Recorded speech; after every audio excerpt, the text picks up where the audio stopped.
Ben ritrovati cari telespettatori, ben ritornato Nicola Rossi, grazie di essere qui, presidente di Confesercenti Veneto Centrale, nonché presidente della Fiera di Padova, semplicizzando al massimo, presidente anche di altre cose, ma poi entreremo nello specifico. Allora, dopo entriamo anche nel merito degli acquisti, che è molto interessante perché è il periodo di investimenti in cui tendenzialmente si è portati a spendere di più, voi per le vacanze prossime, voi per varie altre ragioni. Però prima stavamo parlando della Fiera di Padova, Fiera come entità, come manifestazione, come indotto, quello che comporta. Ha avuto prima del Covid delle flessioni, poi Padova è un po' una situazione particolare. Poi c'è stata un segnale di ripresa importante, adesso come siamo messi e che cosa rappresenta ancora 2022 la fiera? Poi vari tipi di fiere perché dipende. Certo, no, ma le fiere sono importanti per il tessuto cittadino, per il territorio. Basti pensare che c'è uno studio dell'EFI che ha aggiornato la ricaduta economica sul territorio delle fiere. Oggi non si parla più di 10 volte il fatturato dell'ente, si parla di 15 volte il fatturato dell'ente, tanto per esemplificare, una fiera che fattura 10 milioni ne fa ricadere sul territorio qualcosa come 150, cioè parliamo di cifre importanti per gli artigiani, per i commercianti, per il sistema ricettivo, per gli alberghi, per i ristoranti, le trattorie, insomma è un volano interessante. Poi non voglio dilungarmi sul centro congressi, il centro congressi è importantissimo. No, parliamone perché non l'abbiamo mai affrontato in questa... I congressi sono un volano forte. Sono tornati ad essere quindi? Assolutamente, i congressi sono tornati indubbiamente, passato il periodo Covid, dove oggettivamente non era possibile, però oggi si sta ritornando.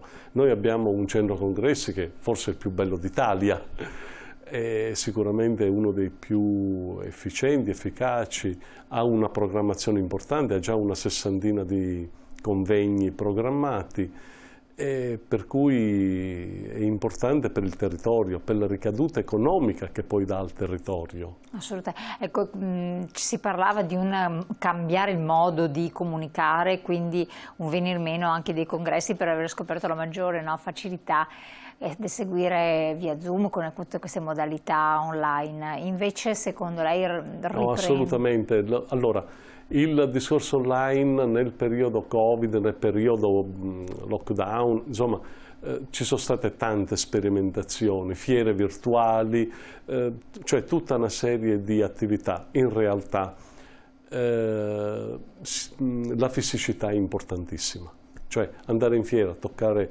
un oggetto, guardarlo, esaminarlo, sentirlo è ben altra cosa. Lo stesso vale per i convegni, per i congressi, è tutto proprio un altro modo di comunicare, di essere presenti. E quindi un po' un modo anche per dire partecipare può essere utile. Assolutamente. Quindi per i professionisti sia un'occasione anche di incontro per insaldare rapporti, sì, questa è una cosa importante. Sì. Ed è lì che nascono accordi, è lì che nascono tutta una serie di anche scambi commerciali, economici. Siamo sempre umani, no? Per cui alla fin fine l'incontro fisico diventa sempre importante, nonostante le tante opportunità, la tecnologia e tutto, però alla fine quel feeling che viene dall'incontro delle persone. L'empatia che si può avere, come dire, nella fisicità non si ha nel virtuale. E lo stesso comunque bisogna riconoscere comunque una roba, che la pandemia ci ha fatto scoprire anche un modo rapido di comunicare, per cui nel bisogno sappiamo che sono canali oggettivamente validi. Ecco, per le fiere invece che cosa è scattato? Perché anche lì si parlava di nuove modalità, la fiera online dove comunque acquisti, vendite potevano essere fatti e avrebbe fatto anche un po' risparmiare, no, gli espositori. Ma in realtà non ha funzionato, cioè chi ha provato, ci sono state delle fiere che hanno provato, ma non è paragonabile, cioè il lavoro generato con una fiera virtuale, una fiera online, non è paragonabile al lavoro generato con una fiera fisica. Quindi vuol dire che l'investimento nel stand, nel padiglione, secondo me, da parte di un'attività di commercio è un buon investimento? Assolutamente, assolutamente. Quindi questo riaprirà anche le fiere a tutti i livelli? Ma certo, ma le fiere sono già ripartite. Beh sì, questo lo sappiamo, infatti, però c'era stato questo trend ancora di stand-by proprio per il Covid. Beh, certo, sta spada di Damocle che ci aspettiamo in autunno, no, di recrudescenza dei casi, sì, è preoccupante, ma penso che con una quarta dose adeguata, magari un vaccino ritarato, potremmo superarlo con serenità. Infatti quello che speriamo. Tra l'altro lei si occupa anche direttamente di fiere, non solo qua a Padova, di settori sì. di beni, dicevo beni di investimento, perché arte e antiquariato sono beni di investimento. E che cosa rappresentano? E poi, avendo occasione anche di frequentare altre fiere, poli fieristici, diciamo così, che cosa riscontra quindi quando uno si prende anche una presidenza di un ente fieristico? Oneri e onori, ma anche diciamo così, l'onere di doverla rilanciare sempre più, tenerla ad più alti livelli possibili. Però certo. Lei si trova in una posizione di prospettica interessante, perché ne vede tanti altri.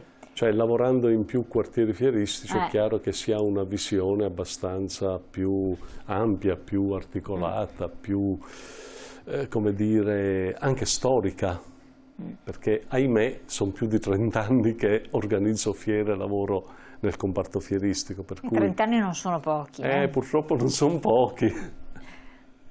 E allora si matura una conoscenza. Che cosa dovrebbe fare Padova per fare un salto anche di qualità?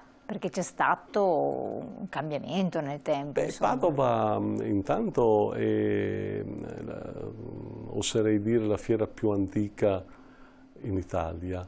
È una fiera importante, una fiera che ha tutte le chance, tutte le possibilità di un ottimo recupero. Poi, così come è stata rivista e ritarata con l'inserimento dell'università, il Competence Center, lo Smart Center e l'apertura, diciamo, al mondo, all'ingegneria, l'apertura all'università forte, cioè in che senso? C'è stata l'innovazione. Direi che è una direzione molto importante, una sperimentazione seria. Abbiamo un messaggio. Buongiorno Elena, per lavoro ho sempre frequentato le fiere, per me indispensabili per contatti nuovi e vecchi. Vabbè, le fiere virtuali purtroppo non raggiungono questo risultato. Condivido. Ha ragione l'ospite in studio. Condivido perfettamente, io sono un guerrafondaio delle fiere, cioè, ognuno ha la sua visione e in effetti vedo dei riscontri oggettivi positivi nel fare fiere. Le fiere virtuali sono un'altra cosa. Sì, infatti forse sono l'occasione, però a questo punto non c'è quel toccarsi, è vero, vedere quel prodotto direttamente, magari se c'è il titolare dell'azienda, poter fare l'incontro, il fidarsi. Che è una cosa importante. È importante anche lo scambio di informazioni. Tutte le informazioni che puoi avere da una persona non te le può dare una videata. E Padova rispetto al resto d'Italia come si colloca rispetto alle grandi fiere all'estero di settore? Beh, allora, Padova è una fiera importante che ha il suo, come dire, panorama, ha la sua collocazione nel nostro panorama nazionale. Certo, se parliamo di Francoforte o parliamo di Basilea, sono sistemi diversi e realtà indubbiamente diverse. Teniamo conto che Padova è una cittadina di 220.000 abitanti, per cui chiaramente c'è una proporzione sempre in tutto. E Verona? È un competitor da temere perché c'è stata manifestazione? Io non penso mai al discorso di competizione, diciamo che Verona ha la sua area la sua area merceologica, tecnica, operativa, che è grosso modo l'agricoltura, se vogliamo. Basta pensare al Vinitaly, Fieracavalli, insomma hanno una importanza rilevante. Ogni area ha avuto la sua collocazione, ma ci sono dei motivi, chiaramente. Padova ha avuto una grande collocazione nel tempo storico, nel florovivaismo, ha avuto una grande collocazione nella bicicletta, per dire.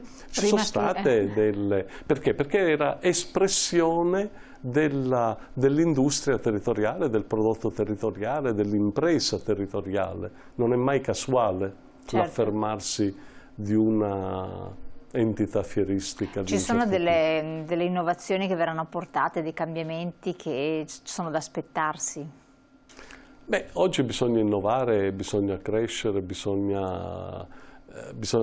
credo che comincerà uno studio di attività nuove da fare, di fiere che possono dare una risposta interessante al territorio, una risposta interessante alle imprese del territorio, per cui insomma quella è la strada, innovare. Infatti continuamente studiare Innovare.